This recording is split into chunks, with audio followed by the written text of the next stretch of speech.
Welcome to P news. ముందుగా headlines చూద్దాం. TDP polit bureau సభ్యుడు వల్లరామయ్య ప్రెస్ మీట్. ఓడిపోతామన్న విషయం వైసీపీ నేతలకు అర్థమైందని వెల్లడి. అమెరికా వెళ్లిన చంద్రబాబు ఎప్పుడొస్తారో తనకు తెలుసని స్పష్టీకరణ. మరి జగన్ లండన్ నుంచి ఎప్పుడొస్తారో వైసీపీ నేతలకు తెలుసా అని ప్రశ్న.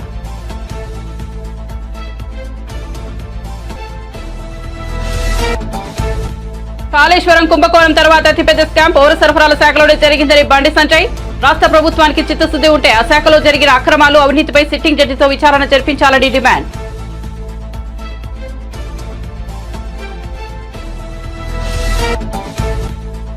విశాఖలో జూన్ 9న మరోసారి సీఎంగా వైఎస్ జగన్ ప్రమాణ స్వీకారం చేస్తారు అన్న మంత్రి బొత్స సత్యనారాయణ. దేశంలో మరే రాష్ట్రంలో లేని విధంగా సీఎం జగన్ విద్యారంగంలో విప్లవాత్మకమైన మార్పులు తీసుకొచ్చారని వెల్లడి.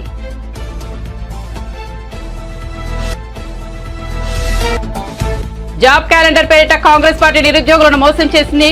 బీఆర్ఎస్ వర్కింగ్ ప్రెసిడెంట్ కేటీఆర్ నిప్పులు. కేసీఆర్ సాయంతో ఉద్యోగాలు రాలేదని అబద్ధపు ప్రచారం చేస్తున్నారని ఆగ్రహం.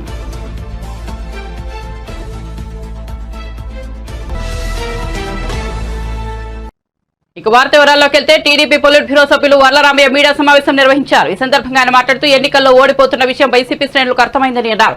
అందుకే ఆ పార్టీ నేతలెవరూ బయటకు రావడం లేదని ఎద్దేవా చేశారు. అమెరికా వెళ్లిన తమ అధినేత చంద్రబాబు రాష్ట్రానికి తిరిగొస్తారని, మరి లండన్ వెళ్లిన జగన్ తిరిగొస్తారో రారో అంటూ వల్లరామయ్య వ్యంగ్యం ప్రదర్శించారు. మా నాయకుడి రిటర్న్ టికెట్ గురించి నాకు తెలుసు, మీ నాయకుడి తిరుగు టికెట్ గురించి మీకు తెలుసా అని ప్రశ్నించారు. జగన్ లండన్ వెళ్తున్న సమయంలో వైసీపీకి 144 స్థానాలు వస్తాయని అన్నా అని సజ్జలకు చెప్పారట.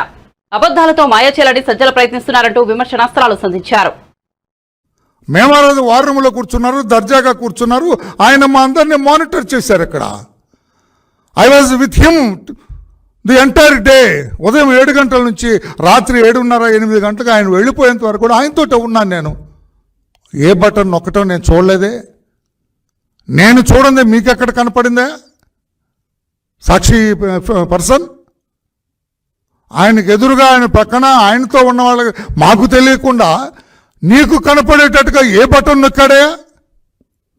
బుద్ధి లేని రాతలు, జ్ఞానం లేని రాతలు, సిగ్గు లేని రాతలు, అవగాహన లేని రాతలు రాస్తారా? ఆ రాతలు ప్రజలు నమ్ముతారా? నిరాశ నిస్పృహలతోటి ఇష్టం వచ్చినట్లుగా మాట్లాడుతున్నారు. వాళ్ళకి సగం మంది లీడర్స్ లేరండి. దేవ్ గవర్న్ అండర్ గ్రౌండ్. చెప్పమనండి, నేను ఒక్క పేరు పిలుస్తా, లేచి నిలబడమనండి. స్కూల్లో టీచర్ పిలిచినట్టు రోజమ్మ నిలబడంటే లేదామె, అంబటి అంటే లేడు ఆయన, కోమటి అంటే లేడు, సుబ్బయ్య అంటే లేడు, వెంకయ్య అంటే లేడు. అందరూ వాళ్ళకి అర్థమైపోయింది. తిరోగమన దిశలో ఉన్నాం మనం, ఓడిపోతున్నాం మనము. ప్రజలు మనల్ని తిరస్కరించారు. అయ్యా జగన్మోహన్ రెడ్డి, నీ దుర్మార్గపు పరిపాలనకి మా అందరినీ తిరస్కరించారని వాళ్ళందరూ అనుకుంటున్నారు, ది కంటెస్టెడ్ క్యాండిడేట్స్. అందుకే నిరాశ నిస్పృహలతోటి నోటికొచ్చినట్లుగా అభండాలు వేస్తున్నారు. లోకేష్ బాబుకి వచ్చింది అంటే, లోకేష్ బాబు రావటం ఊళ్ళో అందరికి వచ్చింది. సెల్ ఫోన్ ఉన్న ప్రతి ఒక్కడికి వచ్చింది. నీకు లేదా అది సెల్ ఫోన్? నువ్వు నవ్వుతావంట. సెల్ ఫోన్ సజ్జలా నీ దగ్గర లేదా? ఉంటే ఆ రోజునే వచ్చింది కదా. లోకమంతా కోడే కూసింది. ఆ రోజున మీ గౌరవ పిన్నెల్లి రామకృష్ణారెడ్డి గారు మంది మార్పడంతో ఆ బూత్లోకి వెళ్ళటం, ఆ బూత్లో ఉన్న పీఓస్ అధికారులందరూ కూడా లేచి నిలబడి ఆయన్ని స్వాగతించటం నమస్కారాలతోటి, ఈయన సరాసరి అక్కడికి వెళ్ళటం, దాన్ని బద్దలు కొట్టడం, అవన్నీ కూడా వీవీప్యాట్స్ అన్నీ బయటపడటం. వీవీప్యాట్ చూశాడు ఆయన. 6 వైసీపీ, 22 టీడీపీ. గంగవెర్రులు ఎత్తాడు ఆయన. ఈ బూత్లోనే ఈ రకంగా టీడీపీకి ఇంత మెజార్టీ ఉంటే నా బతుకు అవుట్, నేను ఓడిపోతున్నానని ఏదో అసలే కోతి కళ్ళు తాగింది, నిప్పు తొక్కింది. ఇంకెట్లా ఉంటుంది ఆ కోతి పరిస్థితి? Your creator own kingdom there. Doctor BR Ambedkar విరచిత రాజ్యాంగం ఉన్నది ఇక్కడ. తోలు ఒలుస్తుంది రాజ్యాంగం. ఇప్పుడు అదే జరిగింది కదా. ఈరోజు మాచల్లో వెళ్ళగలవను? మాచల్లో నువ్వు ఉండగలవా? మాచల్లో వెళ్ళి రోడ్డు మీద టీ తాగలవా? This is Indian constitution. ఇది భారత రాజ్యాంగం. ఇది తోలు ఒలుస్తుందని కొద్ది రోజులే నడుస్తుంది ఇటువంటిది. ఆట్టే కాలం నడవదని చెప్పి బుద్ధి చెప్పింది. మిగతా వాళ్ళని తాడిపత్రి వాళ్ళకి కాళేశ్వరం కుంభకోణం తర్వాత అతిపెద్ద స్కామ్ పౌర సరఫరాల శాఖలోనే జరిగిందని బీజేపీ జాతీయ ప్రధాన కార్యదర్శి బండి సంజయ్ అన్నారు. రాష్ట్ర ప్రభుత్వానికి చిత్తశుద్ధి ఉంటే ఆ శాఖలో జరిగిన అక్రమాల అవినీతిపై సిట్టింగ్ జడ్జితో విచారణ జరపాలని డిమాండ్ చేశారు. నల్గొండ జిల్లా బీజేపీ కార్యాలయంలో నిర్వహించిన మీడియా సమావేశంలో మాట్లాడిన ఆయన రైస్ మిల్లర్ల నుంచి గతంలో నాయకులకు ముడుపులు ముట్టాయని ఆరోపించారు. ఈ ఆరోపణలకు అక్రమాలకు అడ్డగా ఇవాళ పౌర సరఫరాల శాఖ మారింది. కాళేశ్వరం తర్వాత అతి పెద్ద స్కామ్ జరిగిందంటే ఈ డిపార్ట్మెంట్లోనే. గతం నుంచి కూడా ఈ డిపార్ట్మెంట్లో అతి పెద్ద స్కామ్ జరిగింది. ఇలా ప్రొక్యూర్మెంట్ విషయంలో కూడా అసలు ఈ శాఖ నష్టాల్లో ఎందుకుందో ఇప్పటికి అర్థం కాదు. సివిల్ సప్లై చేయాల్సిన బాధ్యత ఏంది? రైతుల దగ్గర పంట కొని ఎఫ్సీఐకి అప్పేయాలి. మధ్యవర్తితో మాత్రం వహించాలి. రైతుల దగ్గర తీసుకొని ఎఫ్సీఐకి అప్పచెప్పాలి. మరి నష్టాలు ఎందుకు ఉంటుంది శాఖ? దాదాపు నాకు తెలిసి 50,000 కోట్ల రూపాయలు అప్పులు ఉన్నది వాళ్ళ సివిల్ సప్లై శాఖ. 10,000-11,000 కోట్ల రూపాయలు నష్టాల్లో ఉంది. నష్టాలు ఎందుకు ఉంటుంది వాళ్ళ? నష్టాల్లో ఉండడానికి కారణం ఏంది? దేనికి నష్టమైంది? దేనివల్ల నష్టపోయింది? మీరు మధ్యవర్తితో వహిస్తే నష్టపోతుందా? ఇవాళ ఈ అప్పులకు మిత్తి ఎవరు కట్టాలి? ప్రజాధనమే. మళ్ళీ అరే మీరు అక్కడ తీసుకొని ఇక్కడ ఇవ్వడానికి మీరు నష్టాలు ఎందుకు వస్తుంది? ఇది పెద్ద స్కామ్. ఇది నేను చెప్తున్నా, కాళేశ్వరం స్కామ్ తర్వాత అతిపెద్ద స్కామ్ ఇదే. పేపర్లలో కథనాలు వస్తాయి, టీవీలలో స్టోరీస్ వస్తాయి. ఓ విచారణ అంటారు, ఈ రైస్ని సీజ్ చేస్తామంటారు. ఏం లేదు, కొండదావి ఎలికని కూడా పట్టారు. వీళ్ళు ఎందుకు చర్యలు తీసుకుంటలేరు?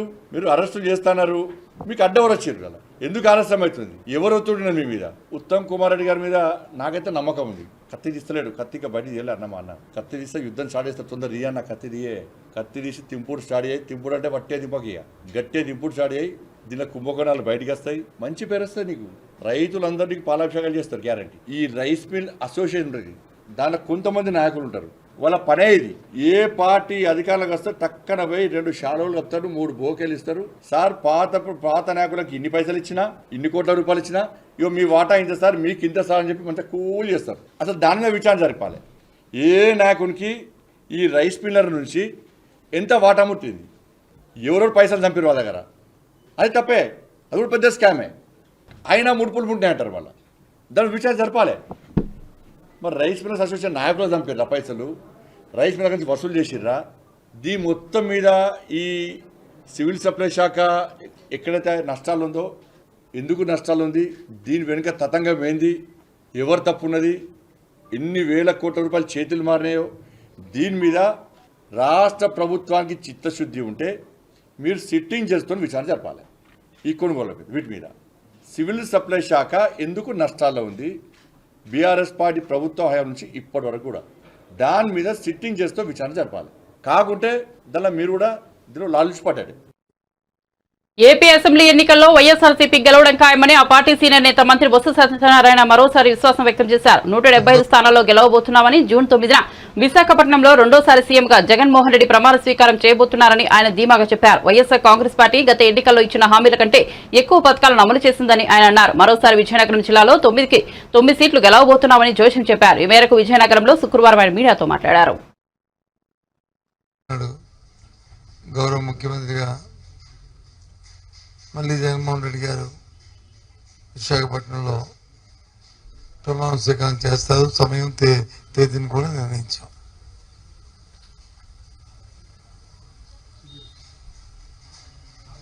మీరు అడగచ్చు, ఏంటి సార్ అంతా నమ్మకమని. ఎస్, 5 సంవత్సరాలు ఏదైతే ప్రజలతో మమేకమై ప్రజా అవసరాలు ఏమున్నాయో వాటికి అనుగుణంగా వారి జీవన ప్రమాణాలు పెరిగే విధంగా చేసిన ప్రతి కార్యక్రమం, తీసుకున్న ప్రతి నిర్ణయం వారి తాలూకా ఆర్థిక పరిస్థితి మెరుగుపడమే కాకుండా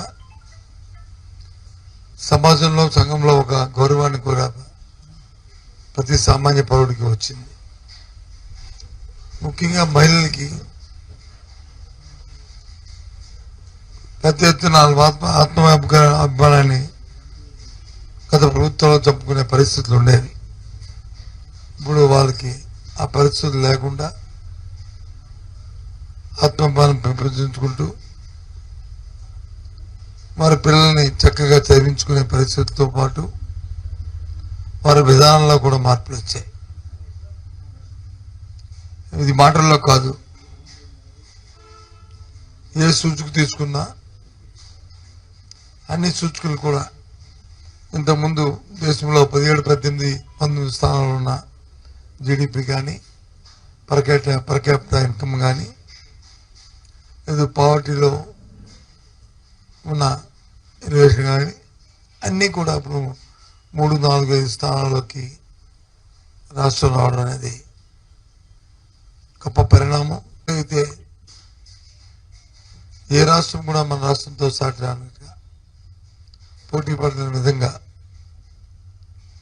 ప్రాథమిక దశ నుంచి 1వ తరగతి నుంచి 12వ తరగతి వరకు ఎన్నో మార్పులు తీసుకొచ్చాం. 3వ తరగతి నుంచి సబ్జెక్ట్ ఇచ్చిన పెట్టడమే కాకుండా ప్రొఫైల్ని బేసిక్ని 3వ తరగతిలోనే స్పోకెన్ ఇంగ్లీషు, లెర్నింగ్ ఇంగ్లీషు మరి ఆ స్కూల్లో ఏర్పాటు చేయడం, పోటీ పరీక్ష పెట్టడం, దాంతోపాటు 7-10 తరగతుల్లో ప్రైమరీ జాబ్ క్యాలెండర్ పేరిట కాంగ్రెస్ పార్టీ నిరుద్యోగులను మోసం చేసిందని బీఆర్ఎస్ వర్కింగ్ ప్రెసిడెంట్ కేటీఆర్ నిప్పులు జరిగారు. ప్రభుత్వం ఏర్పడిన వెంటనే మెగా డిఎస్సీ నోటిఫికేషన్ విడుదల చేస్తామన్నారు. ఏడాదికి 2 లక్షల ఉద్యోగాలు ఇస్తామన్నారు. ఇప్పటివరకు ఒక్క నోటిఫికేషన్ కూడా రాలేదని కేటీఆర్ తెలిపారు. తెలంగాణ భవన్లో కేటీఆర్ మీడియాతో మాట్లాడారు. కాంగ్రెస్ ప్రభుత్వం వచ్చాక అనేక మోసాలు జరుగుతున్నాయి. 2 లక్షల ఉద్యోగాలు ఏడాదిలో ఇస్తామన్నారు. ఒక్క నోటిఫికేషన్ కూడా రాలేదు. బీఆర్ఎస్ ప్రభుత్వం గ్రూప్ 1 కింద 503 పోస్టులకు నోటిఫికేషన్ ఇస్తే దాన్ని రద్దు చేసి కొత్తగా 60 పోస్టులు కలిపి మళ్లీ నోటిఫికేషన్ ఇచ్చారు. దాన్ని కొత్త నోటిఫికేషన్ అంటున్నారు. 50,000 పోస్టులతో మెగా డిఎస్సీ వేస్తామని చెప్పారు. ఈ రేవంత్ రెడ్డి ప్రభుత్వం వచ్చినాక ఎన్ని మోసాలు, 1 కాదు 2 కాదు. ఏమన్నాడు రేవంత్ రెడ్డి? కాంగ్రెస్ రాగానే మొదటి సంవత్సరంలో 2 లక్షల ఉద్యోగాలు అన్నాడు. మరి మొదటి సంవత్సరంలో 2 లక్షల ఉద్యోగాలు అంటే నేను ఒకటే అడుగుతా ఉన్నా, ఏది మరి ఒక్క నోటిఫికేషన్ అన్న వచ్చిందా? ఒక్కటి. గతంలో మేమిచ్చిన 2 నోటిఫికేషన్లు, ఒకటేమో మేము గ్రూప్ 1 నోటిఫికేషన్ ఇచ్చినాం. ఇస్తే ఎంత గొప్పవాడు ఈ ప్రభుత్వం, ఈ రేవంత్ రెడ్డి అంటే, ఈ కాంగ్రెస్ ప్రభుత్వం ఎంత గొప్పదంటే, ఆనాడు మేము 503 పోస్టులతో గ్రూప్ 1 నోటిఫికేషన్ ఇచ్చినాం. ఇస్తే దాన్ని రద్దు చేసిండు రాగానే. మేము పోనీ ఇంకొక 2,000 పోస్టులు లేకపోతే ఇంకో 500 పోస్టులు యాడ్ చేస్తాడేమో అనుకున్నాం. ఏం చేసిండు ఈయన? 60 పోస్టులు యాడ్ చేసిండు. 503కు 60 కలిపి అది నోటిఫికేషన్ ఇచ్చి, నేను నోటిఫికేషన్ ఇచ్చిన గ్రూప్ 1 అంటే మేము ఇచ్చిన దానికి కలిపింది ఒక 60 పోస్టులు. రెండోది, బీఆర్ఎస్ ప్రభుత్వం ఉన్నప్పుడు మేము ఆల్రెడీ డిఎస్సి ద్వారా 20,000 పైచిలకు రిక్రూట్మెంట్, 28,534 పోస్టులు మేము రిక్రూట్మెంట్ చేసినాం. ఈయనప్పుడు లొలిపెట్టిండు రేవంత్ రెడ్డి. ఏమన్నాడు? మెగా డిఎస్సి వేస్తా. మొదటి క్యాబినెట్లోనే మెగా డిఎస్సి 50,000 టీచర్ పోస్టులు ఖాళీ ఉన్నాయి, ఫస్ట్ క్యాబినెట్లో వేస్తా అన్నాడు మెగా డిఎస్సి. మరి నేను అడుగుతున్నా రేవంత్ రెడ్డిని, కాంగ్రెస్ ప్రభుత్వాన్ని, గ్రాడ్యుయేట్లను ఆలోచించమని కూడా కోరుతా ఉన్నా. బీఆర్ఎస్ ప్రభుత్వం ఉన్నప్పుడు 5,089 పోస్టులతోని డిఎస్సి మేము నోటిఫై చేస్తే దాన్ని నువ్వు వచ్చి రద్దు చేసినావు. మేము అనుకున్నాం నువ్వు చెప్పినట్టు మరి 50,000 ఉద్యోగాలతోని డిఎస్సి ఇస్తావేమో అనుకున్నాం. నువ్వేం చేసినావు? మరి మేము ఇచ్చిన 5,089కి అదనంగా 5,913 కలిపి 11,000 ఉద్యోగాలతో కొత్త నోటిఫికేషన్ ఇచ్చినాడు. అంటే ఒక్కటి కొత్త నోటిఫికేషన్ లేదు. 2 మేమిచ్చిన నోటిఫికేషన్లను రద్దు చేసి వాటికి ఇంకొన్ని కలిపి కొన్ని కొసిరి అది మళ్ళీ కొత్తగా ఇచ్చింది తప్ప ఏ ఒక్క నోటిఫికేషన్ కూడా రేవంత్ రెడ్డి వచ్చినాక ఇవ్వలేదు. ఇవ్వకపోగా 2 లక్షల ఉద్యోగాలని చెప్పిన మాటను తుంగలో దక్కే విధంగా జాబ్ క్యాలెండర్ అన్నాడు. ఇంతవరకు అది అతి లేదు, గతి లేదు. అదేవిధంగా ఇంకా దుర్మార్గం ఏంటంటే, ముఖ్యమంత్రి గారి సహచరుడు, ఆయన డిప్యూటీ చీఫ్ మినిస్టర్, మేము నిరుద్యోగులకి 4,000 రూపాయల నిరుద్యోగ భృతి అనే మాటనే ఇవ్వలేదు అని నిండు శాసనసభలో పచ్చి అబద్ధం. వాళ్ళ నాయకురాలు ప్రియాంక గాంధీ గారిని పిలిచేమో ఇక్కడ యూత్ డిక్లరేషన్లో నెలకు 4,000 అని చెప్పి మాట, కానీ వెంటనే ఉప ముఖ్యమంత్రి గారు శాసనసభలో మాట మార్చి మేము ఉద్యోగాలు ఇస్తామన్నాం కానీ నిరుద్యోగ భృతి ఇస్తామని ఎక్కడ చెప్పాం అని చెప్పి మాట మార్చినారు. ఇవన్నీ కూడా తెలంగాణ యువత, తెలంగాణ నిరుద్యోగులు, తెలంగాణ గ్రాడ్యుయేట్లు అందరూ గమనించాలని చెప్పి నేను విజ్ఞప్తి చేస్తా ఉన్నా. ఇవాళ ఈ ముఖ్యమంత్రి గారు సరే ప్రభుత్వ ఉద్యోగాలు ఎట్లాగూ ఇస్తలేడు, జాబ్ క్యాలెండర్ ఎట్లాగూ లేదు, మీకు అర్థమైపోయింది మోసం. ప్రవేశ పరీక్షలకు, ఎంట్రన్స్ టెస్ట్లకు రూపాయి కూడా ఫీజు తీసుకొని అన్నాడు. మరి కేసీఆర్ గారు ఉన్నప్పుడు టీచర్ ఎలిజిబిలిటీ టెస్ట్ ఫీజు 400 రూపాయలు ఉండేది. రేవంత్ రెడ్డి గారు చెప్పినారు నేను ₹1 కూడా తీసుకోను, 0 ఫీజు అన్నాడు. కానీ ఆయన వచ్చినాక టెట్ ఫీజుని 400 ఉన్నదాన్ని 2,000 చేసినాడు. ఇది వాస్తవం. అంటే చెప్పేది ఒకటి, చేసేది ఒకటి. ఈ రేవంత్ రెడ్డి ప్రభుత్వం వచ్చినాక ఎన్ని మోసాలు, ఒకటి కాదు రెండు కాదు. ఎన్నికల్లో డబ్బుల పంపిణీలో జగన్ కు పద్మశ్రీ, పద్మ విభూషణ్ అవార్డులు ఇవ్వొచ్చని కేంద్ర మాజీ మంత్రి చింతామోహన్ విమర్శించారు. కేంద్రంలో మోదీ వ్యతిరేకత ప్రభుత్వం రాబోతోందని జోస్యం చెప్పారు. నెల్లూరులో ఏర్పాటు చేసిన మీడియా సమావేశంలో ఆయన మాట్లాడారు. ఏపీలో జగన్ పాలనలో ప్రజలు విసిగిపోయారని, పోస్టల్ బ్యాలెట్ ఓటింగ్ ను చూస్తేనే తెలిసిపోతోందని అన్నారు. ఎన్నికల్లో జగన్ 4 నుంచి 5,000 కోట్ల రూపాయలు ఖర్చు పెట్టారని ఆరోపించారు. మోడీ వ్యతిరేక ప్రభుత్వం రాబోతా ఉంది. కారణం మోడీ ఎన్ని చెప్పినా కూడా మోడీకి వ్యతిరేక పవనాలు వీస్తున్నాయి భారతదేశం మొత్తం మీద. ఓకే, ట్రిక్ చేసి మళ్ళీ ఇంకొక 5 సంవత్సరాలు కావాలని ఆయన కోరుకుంటున్నాడు. ఎట్టి పరిస్థితుల్లో కూడా మోడీ రానివ్వం కాంగ్రెస్ ప్రభుత్వాన్ని మరి ఇతర పార్టీలతో కలిపి ఖచ్చితంగా ప్రభుత్వాన్ని ఏర్పాటు చేస్తామని మీకు తెలియజేస్తున్నాను. ఇందులో కూడా మార్పు కోరుకుంటున్నారు ప్రజలు. మరి గత 5 ఏళ్లలో బాగా విసిగిపోయారు, బాగా నలిగిపోయారు. ఎలా ఈ పోస్టల్ బ్యాలెట్ ఇండికేషన్, పోస్టల్ బ్యాలెట్లో ప్రభుత్వ ఉద్యోగస్తులు పోయి వేస్తే 99% వ్యతిరేకంగా పడ్డాయి, జగన్కు వ్యతిరేకంగా పడ్డాయి. ఏంటిది? ఇది ప్రజానాడి, ప్రజా సంకేతం. మరి రేపు రాబోయేటువంటి ఎన్నికల్లో ఆయన దాదాపుగా 4 నుంచి 5,000 కోట్ల రూపాయలు ఖర్చు పెట్టాడు. మా ఫ్రెండ్ కుమారుడు జగన్మోహన్ రెడ్డి 4 నుంచి 5,000 కోట్ల రూపాయలు. ఒక్క గూడూరు రిజర్వ్ స్థానంలో 45 కోట్ల రూపాయలు పంపించాడు. ఒక లాడ్జిలో పెట్టి, కొత్తగా కట్టినటువంటి SRM లాడ్జిలో పెట్టి పోలీసుల చేత పంపిణీ చేయించాడు. మరి ఒక కేంద్రం, మా నియోజకవర్గంలో ఒక కేంద్రంలో ఒక్క అసెంబ్లీలోనే ఒక ఆయన పార్టీ నుంచి, జగన్మోహన్ రెడ్డి పార్టీ నుంచి 80 కోట్లు ఖర్చు పెట్టారు. ఈ విధంగా శ్రీకాకుళం నుంచి కర్నూలు దాకా దాదాపు 4,000 నుంచి 5,000 కోట్ల రూపాయలు ఖర్చు పెట్టి ఓట్లు కొనుక్కునేది ఏందయ్యా? అదేమి ఇది ఏమన్నా చిల్లర వస్తువులా? పోయేసి చిల్లర అంగడికి పోయి కొనుక్కున్నాడు ఓట్లు. ఈ తప్ప ఆయనకి ఏం ఓట్లు పడ్డాయి కొన్ని, నేను కాదంటాం లేదు, డబ్బుతో పడ్డాయి.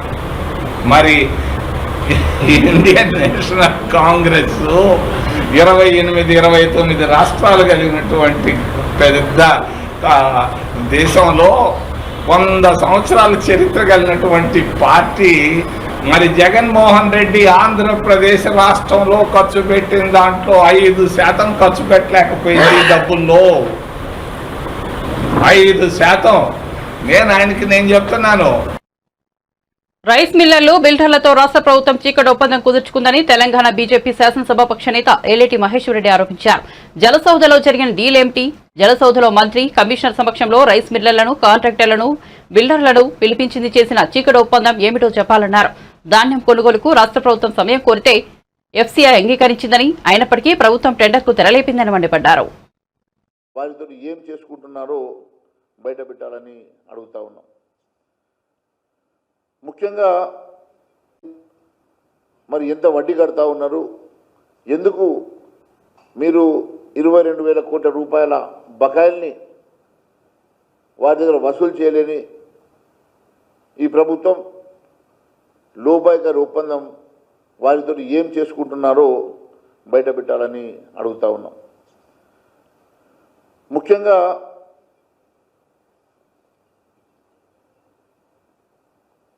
మొన్న జనవరి 25వ తారీఖు రోజు నేను మొన్న బయటపెట్టినట్లు జనవరి 25వ తారీఖు రోజు మీరు ఒక జీవో ఇష్యూ చేసి జీవో ప్రకారం టెండర్ కాల్ఫర్ చేసినట్టుగా దానికి ఒక గైడ్లైన్స్, దానికి కావాల్సినటువంటి ఒక కమిటీని ఎగ్జిక్యూట్ చేసినట్టుగా మీరు ఏదైతే దాంట్లో మెన్షన్ చేశారో అదే రోజు జీవో తీసుకొని, అదే రోజు గైడ్లైన్స్ ప్రిపేర్ చేసినట్టుగా, అదే రోజు టెండర్ ప్రాసెస్ చేసినట్టుగా, అదే రోజు టెండర్ నోటీసెస్ని ప్రిపేర్ చేసి టెండర్ని కూడా ఫ్లోట్ చేసి ఒకే రోజు మీరు అంత హడావిడిగా చేయడం వెనుక ఉన్నటువంటి మతలబ్ ఏంది? దాని తర్వాత మీరు కేంద్రానికి లెటర్ రాసి ఎఫ్సిఐని ఎక్స్టెన్షన్ టైం అడిగి జనవరి 15 తారీఖు 15th వరకు వారు ఎఫ్సిఐ సమయాన్ని కోరితే మే 15 వరకు ఎఫ్సిఐ సమయం ఇచ్చింది. మీరు 23వ తారీఖు రోజు లెటర్ రాస్తే ఫస్ట్ రోజు వాళ్ళు లెటర్ రాసి రిప్లై ఇచ్చి మీకు 15వ తారీఖు వరకు ఈ సిఎంఆర్ రైస్ని మేము కొంటామని చెప్పేసి వారు సమయం ఇచ్చినటువంటి సమయం ప్రకారం వారికి ఆ లాటుని ఇవ్వకుండా మీరు టెండర్ ఎందుకు పెట్టిరు, టెండర్ ప్రకారం అవి ఎందుకు మీరు మరి బయట వారికి టెండర్లో ఈ బియ్యాన్ని ఈ వడ్లను అమ్మాల్సినటువంటి పరిస్థితి ఎందుకు వచ్చిందో దీనికి కారణం కూడా మేము చెప్పాల్సిన అవసరం ఉందని తెలియజేస్తాము. అటువంటప్పుడు మరి లేకెందుకు రాశారు, అది కేంద్రం మీద నిబం పెడదామని చెప్పి ప్రయత్నం చేశారు. అధికారంలోకి వచ్చిన తర్వాత కాంగ్రెస్ మాటలు తప్ప హామీలు అమలు లేదని బీజేపీ నేత ఈటెల రాజేందర్ అన్నారు. కాంగ్రెస్ పార్టీ ఇచ్చిన హామీలన్నింటిని అమలు చేస్తే రాజకీయ సన్యాసం చేస్తానని సవాల్ విసిరారు. వరంగల్, ఖమ్మం, నల్గొండ పట్టభద్రుల ఎమ్మెల్సీ ఎన్నికల ప్రచారంలో భాగంగా కొత్తగూడెం క్లబ్ లో నిర్వహించిన ఆత్మీయ సమ్మేళనంలో ఈటెల రాజేందర్ పాల్గొన్నారు. వస్తున్నారు. ఇప్పటికే కాంగ్రెస్ పార్టీ 1500 రూపాయల చొప్పున పంచింది, బీఆర్ఎస్ పార్టీ కూడా డబ్బులు పంచింది అని వస్తుంది వార్తలు. మరి వాళ్ళ డబ్బుల ముందు మన మాటలు పనిచేస్తాయని చెప్పి వాళ్ళు అంటున్నారు. కానీ రంగాకిరణ్ గారికి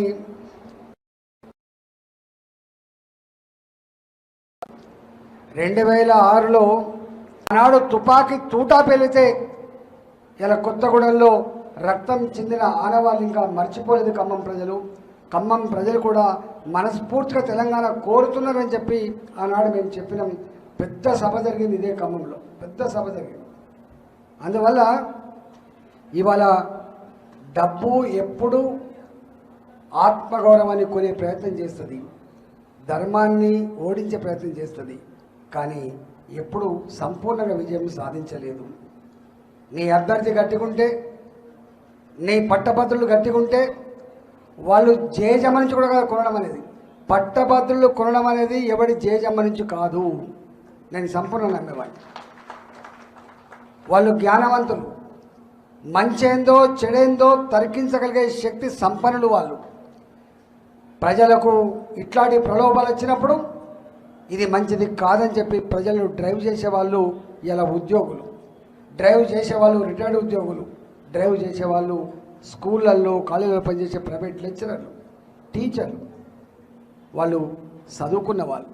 అందువల్ల నేను అనుకుంటున్నా అలాంటి పైసల ప్రభావం ఉంటుందని చెప్పి నేను నమ్మట్లేదు. కాబట్టి నేను మీ అందరికీ విజ్ఞప్తి చేస్తున్నా, బీఆర్ఎస్ పార్టీ అభ్యర్థి ఎవరో మీకు తెలుసు. ఆయన అంటున్నాడు నేను కొట్లాడతాను. కొట్లాడే శక్తి కూడా వాళ్ళకి ఇవ్వాల. వాళ్ళ మీద నమ్మకం పోయింది. వాళ్ళు 10 సంవత్సరాల కాలంలో నిరుద్యోగ యువకులకు ఏ ఉద్యోగాలు కల్పన చేస్తా అని చెప్పి మాట ఇచ్చిండ్రో ఆ ఉద్యోగాలు కల్పించలేకపోయింది. ఏ తెలంగాణ ఉద్యమ ట్యాగ్ లైన్ నీళ్లు నిధులు నియామకాలని చెప్పినవో ఆ నియామకాల విషయంలో కేసీఆర్ ఎంత మాట మార్చిండో, ఎట్లా నిరుద్యోగ యువతకి నిరాశ కలిగించిందో నేను చెప్పాల్సక్కర్లేదు. అధికారం ఉన్నప్పుడే చేయని ఆ పార్టీ ఇవాళ నేను కొట్లాడుతా ఆ ఉద్యోగాల కోసం అంటే అది హాస్యాస్పదం తప్ప అది నిజం కాదని చెప్పి ఇప్పటికే మేధావులకు అర్థమైంది. అందువల్ల వాళ్ళకు ఓటేసే ప్రసక్తి లేదు.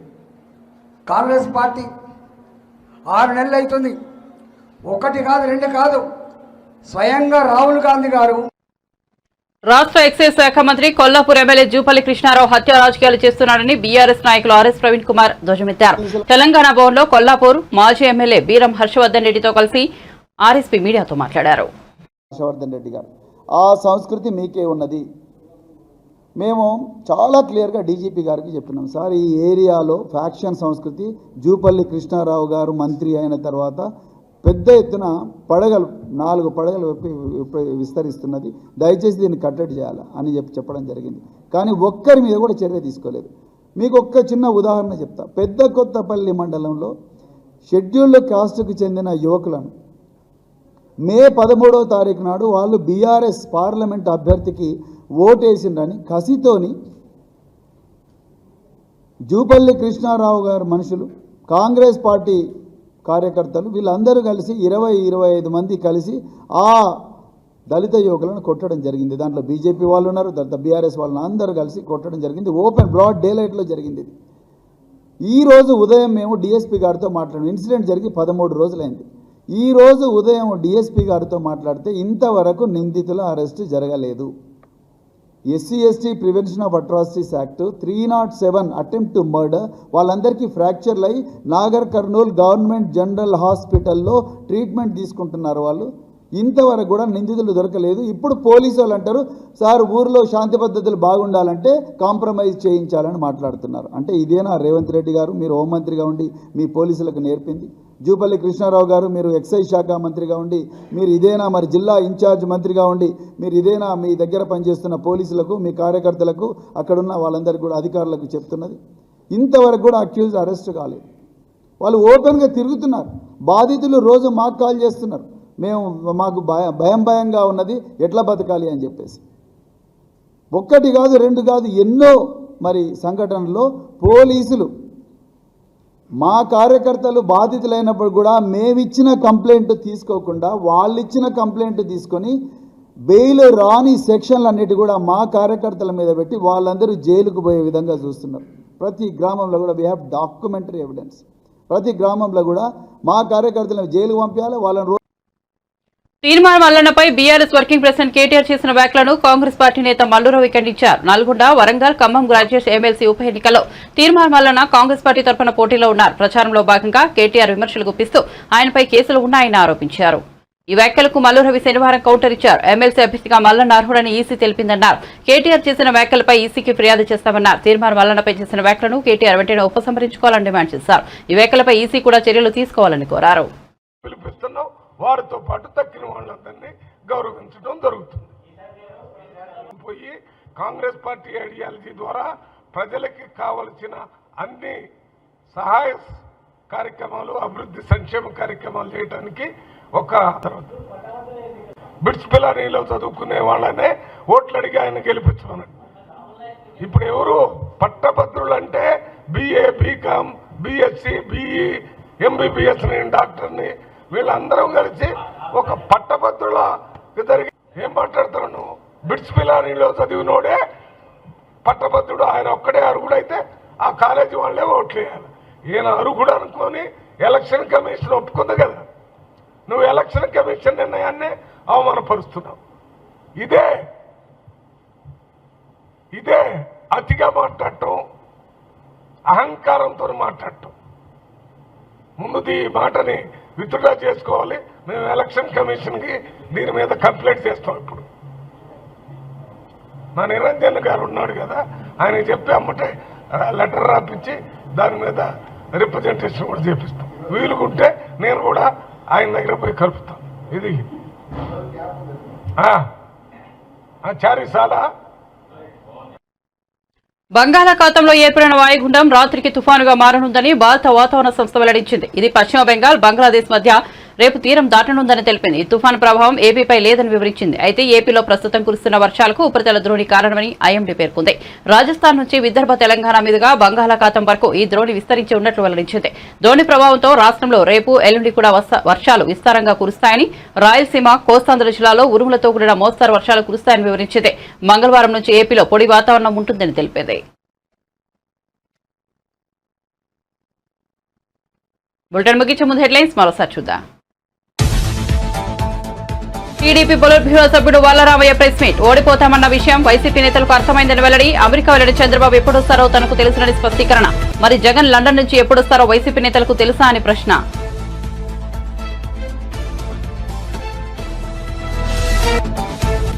కాళేశ్వరం కుంభకోణం తర్వాత అతిపెద్ద స్కామ్ పౌర సరఫరాల శాఖలోనే జరిగిందన్న బండి సంజయ్. రాష్ట్ర ప్రభుత్వానికి చిత్తశుద్ది ఉంటే ఆ శాఖలో జరిగిన అక్రమాల అవినీతిపై సిట్టింగ్ జడ్జితో విచారణ జరపాలని డిమాండ్.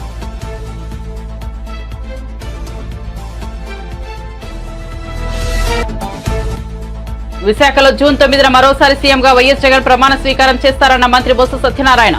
దేశంలో మరే ఇతర రాష్ట్రంలో లేని విధంగా సీఎం వైఎస్ జగన్ విద్యారంగంలో విప్లవాత్మకమైన మార్పులు తీసుకొచ్చారని వెల్లడి.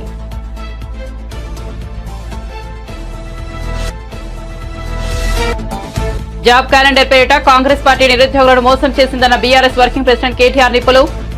కేసీఆర్ హయాంలో ఉద్యోగాలు రాలేదని అబద్ధపు ప్రచారం చేస్తున్నారని ఆగ్రహం.